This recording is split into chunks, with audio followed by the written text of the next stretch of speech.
Hello, आज की इस वीडियो में हम लोग इंग्लिश ग्रामर के बहुत ही अच्छा टॉपिक को कवर करने वाले जो अपने आप में बहुत ही इंपॉर्टेंट टॉपिक है। टॉपिक का नाम है माय डियर स्टूडेंट वर्ब। आप अगर अंग्रेजी ग्रामर के कोई भी टॉपिक को पढ़ना चाहते हैं ना, कोई भी टॉपिक को एकदम मजबूत करना चाहते हैं ना, तो याद रखना आपको वर्ब को नॉलेज जब तक नहीं रहेगा ना, कंप्लीट वर्ब का नॉलेज, तब तक आप उस टॉपिक को अंग्रेजी ग्रामर के उस टॉपिक को अच्छा नहीं कर सकते हो। तो आज की इस वीडियो में हम लोग एकदम वर्ब को बिल्कुल बेसिक लेवल से पढ़ेंगे, बिल्कुल आराम से एकदम एक एक चीज को बारीकी से पढ़ने वाले हैं। तो चलिए आज की इस क्लास में हम लोग वर्ब की स्टार्ट करते हैं। याद रखना है वर्ब आज आप अंतिम बार वर्ब पढ़ रहे हो, फिर से आपको जीवन में वर्ब को पढ़ने की कोई जरूरत नहीं पड़ेगी। आज की इस वीडियो में हम लोग बिल्कुल आपको वर्ब आसानी से आराम से आपको समझा देंगे, एकदम बिल्कुल बेसिक लेवल से पढ़ाएंगे, ठीक है। तो याद रखना है वर्ब का मतलब क्या होती है, याद रखना है वर्ब का मतलब होता है माय डियर स्टूडेंट, वर्ब का मतलब होता है एक्शन। क्या होती है? एक्शन। वर्ब का मतलब क्या होता है? एक्शन। अब बोलिएगा सर हमको एक्शन का मतलब पता नहीं है, एक्शन किसको कहेंगे? याद रखना है एक्शन का मतलब होता है काम। क्या होता है? काम। एक्शन का मतलब क्या होता है? काम। अब देखो काम समझते हैं ना, अगर किसी भी सेंटेंस में जो आप काम को करिएगा ना, उसी को हम लोग कौन नाम से जानेंगे? वर्ब के नाम से जानेंगे। कौन नाम से? वर्ब के नाम से। अगर किसी भी वाक्य में जो काम होगा ना, किसी भी सेंटेंस में, उसी को हम लोग क्या चीज कहेंगे? वर्ब कहेंगे। जैसे एग्जांपल के जरिए समझने का कोशिश करेंगे। जैसे बोलेंगे आई प्ले क्रिकेट, मैं क्रिकेट खेलता हूँ। इसमें काम क्या हो रहा है? बोलेगा सर इसमें तो काम हो रहा है खेलने का ना, तो इसलिए यहाँ पर सर खेलना क्या चीज हो गया? वर्ब हो गया। प्ले यहाँ पे सर वर्ब का काम कर रहा है, क्योंकि वर्ब उसको कहेंगे जो सेंटेंस में किसी काम को करता है। इसमें काम क्या हो रहा है? सर खेलने का इस सेंटेंस में काम हो रहा है, इसलिए यहाँ पे प्ले क्या चीज का काम करेगा? वर्ब का काम करेगा। दूसरा एग्जांपल के जरिए हम लोग समझने का कोशिश करेंगे। जैसे कि एग्जांपल लिखेंगे सी राइट्स ए बुक।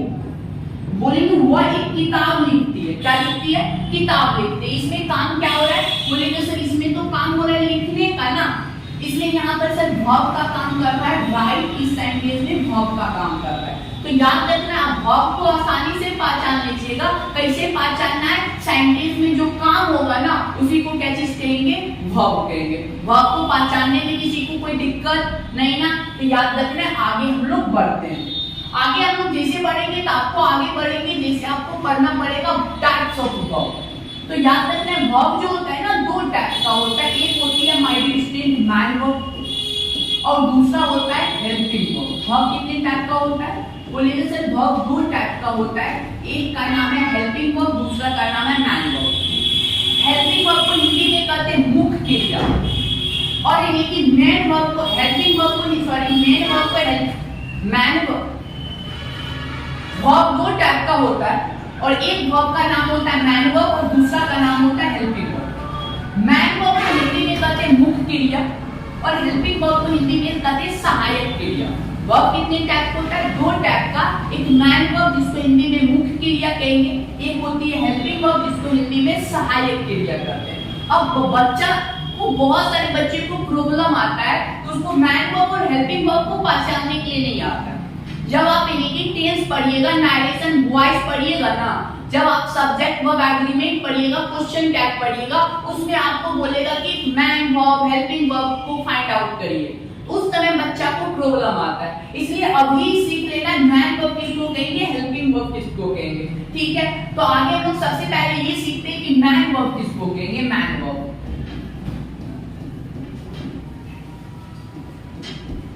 देखिएगा, मैन वर्ब किसको कहेंगे?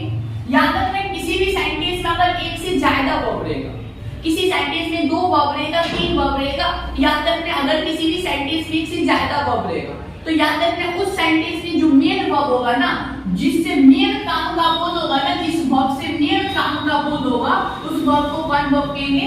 मैन वर्ब कहेंगे। जैसे एग्जांपल बोलेंगे आई एम प्लेइंग क्रिकेट। अब बोलेंगे बुआ ये बताओ कि इसमें कितना वर्ब है? बोलेगा सर इसमें दो वर्ब है, एक तो एम है और सर एक प्लेइंग है। इस सेंटेंस में दो वर्ब है। और मेन काम कौन हो रहा है? बोलेंगे सर मेन काम तो खेलने का हो रहा है ना, खेलना, इसलिए यहाँ सर प्लेइंग मैन वर्ब का काम कर रहा है। किसी भी सेंटेंस में जो मेन वर्ब उसको कहेंगे जो मेन काम होगा ना, किसी सेंटेंस में एक से ज्यादा वर्ब रहने पर जो मेन काम होता है उसी को कौन वर्ब कहेंगे? मैन वर्ब कहेंगे। जैसे अगला एग्जांपल जैसे बोलेंगे रिया, रिया इज सिंगिंग ए सॉन्ग। रिया क्या कर रही है? बोलेंगे सर रिया गाना गा रही है, रिया एक गाना गा रही है। इसमें बोलेंगे काम क्या हो रहा है? बोलेंगे सर यहाँ पे दो वर्ब है, एक तो इज है और एक सिंगिंग है। इसमें पूछेंगे मेन वर्ब किसको कहेंगे? बोलेंगे सर मेन तो काम हो रहा है गाना गाने का ना, सिंगिंग, इसलिए सर यहाँ पर मैन वर्ब हो जाएगा। तो मैन वर्ब को पहचानने में कोई दिक्कत नहीं ना, याद रखना है मेन वर्ब अगर किसी भी सेंटेंस में एक से ज्यादा वर्ब रहने पर मैन वर्ब उसको कहेंगे जो मैन काम होगा। अब तो आपको ये समझना है कि दो वर्ब रहेगा, तीन वर्ब रहेगा तो उसमें से मैन वर्ब तो पहचान लीजिएगा, लेकिन ध्यान रखना अगर किसी सेंटेंस में एक ही वर्ब रहेगा, जैसे बोलेंगे he is my friend, he is my friend. अब ये बताइए इस सेंटेंस में तो एक ही वर्ब है, अब इसमें आप कैसे पहचानिएगा कि मैन वर्ब कौन है?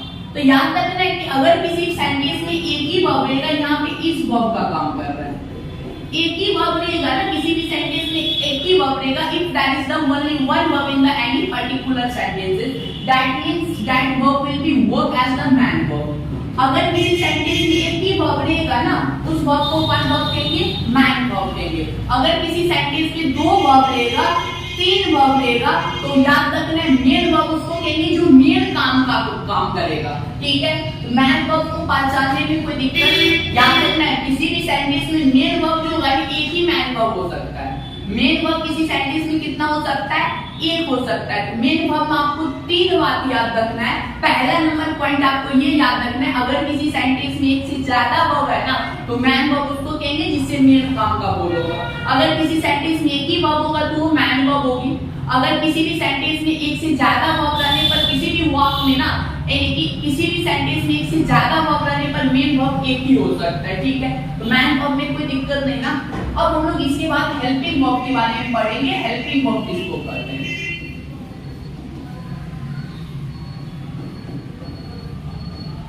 याद रखना हेल्पिंग वर्ब को हिंदी में कहते हैं सहायक क्रिया।